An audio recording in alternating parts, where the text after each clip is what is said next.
جولة ميدانية لرئيس جامعة قناة السويس بالمستشفى الجامعي لمتابعة المرحلة الثانية من التطوير ورفع كفاءة الأقسام تمهيدا لافتتاحات مرتقبة. قام الدكتور ناصر مندور رئيس جامعة قناة السويس بجولة تفقدية داخل المستشفى الجامعي بجامعة قناة السويس،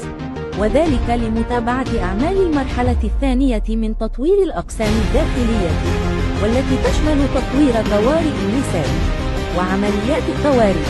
والحضانات وغرفة العمليات، إلى جانب استكمال باقي أقسام الطوارئ تمهيدا لافتتاحها قريبا في إطار خطة شاملة لرفع كفاءة المنظومة الصحية بالمستشفيات الجامعية.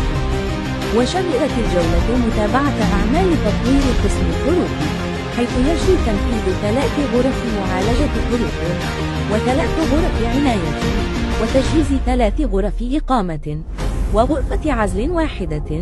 إلى جانب تطوير غرف تغيير الملابس للرجال والسيدات والمرافق مخصص لقسم الحروق، فضلا عن تطوير المرافق العامة والمكاتب الإدارية والغرف الخدمية، بما يضمن توفير بيئة علاجية متكاملة وفق أحدث المعايير الطبية والهندسية.